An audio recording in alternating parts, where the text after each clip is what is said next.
my name is Christian Ferran, and this is my draft for the What article.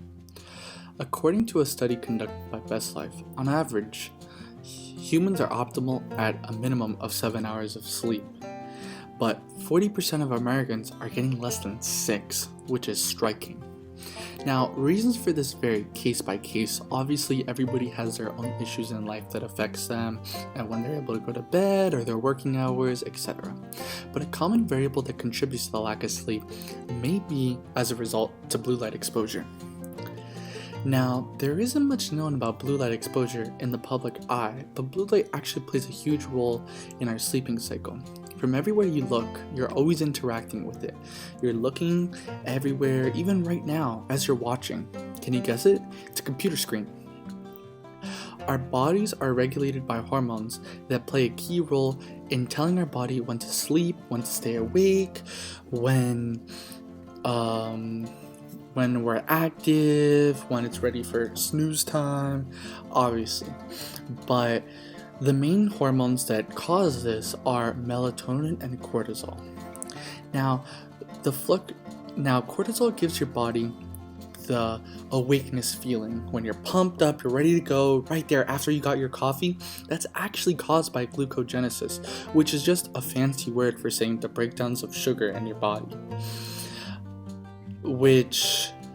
While melatonin is responsible for giving your body that sleeping feeling, like closing your eyes, you're like, yeah, best nap of my life, I'm ready. That's probably because you had a good melatonin sleep cycle, which just in high exposures of light or long exposures, you actually don't get the right amount of melatonin release, and cortisol will actually be present in a higher level.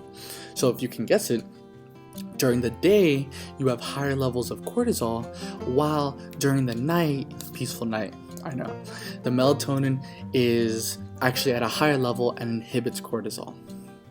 Where blue light fits in this puzzle, like I said before, is its effect to increase the production of cortisol while also inhibiting melatonin release, meaning cortisol isn't released.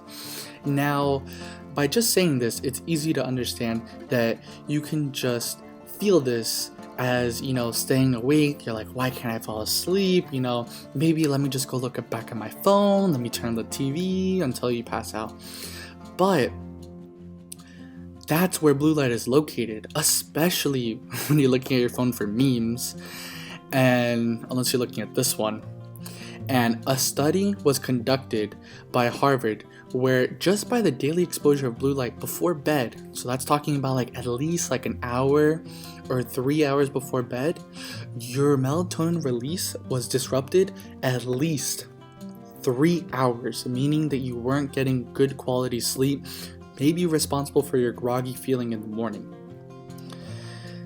Since cortisol levels are actually higher than they're supposed to be throughout the day, your body is constantly breaking down sugar, which means that another hormone called insulin has to be released, which is responsible for inhibiting sugar. So by sugar levels being high and your insulin constantly being used, that means that you're actually prone to risk of medical diabetes, like pre-onset. Like you might be 30 in this generation and experience that.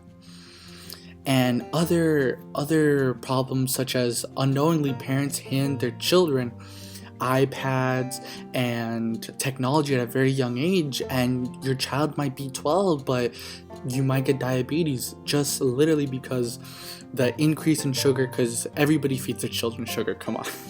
And this problem.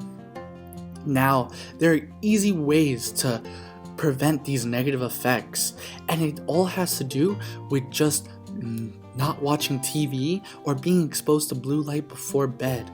So if you think by just watching another meme, another YouTube video, maybe your favorite episode on your show, that might actually not be helping you fall asleep. You might just pass out, but you're not getting good sleep because of that melatonin. So what I hope you walk away from this discussion is how blue light affects our sleep pattern through melatonin inhibiting and cortisol fluctuation, how inhibiting cortisol how inhibiting melatonin actually affects our health, and not just any type of, oh, this is good for you, you should do this. This actually has lasting effects on your body, on your life. And how to prevent these risks through blue light prevention. Not a lot is known by blue light, but just by raising awareness through this epidemic through the National Sleep Foundation, this is a growing concern that now is being researched, and you can even find blue light glasses to help you trim out blue light, and actually then you can watch your shows and everything. And it's a pain to go through this, but it's to not go through these steps of diabetes, these health risks, these lack of sleep, and all this. So I hope you had a great discussion, and thank you for tuning in, and have a great day.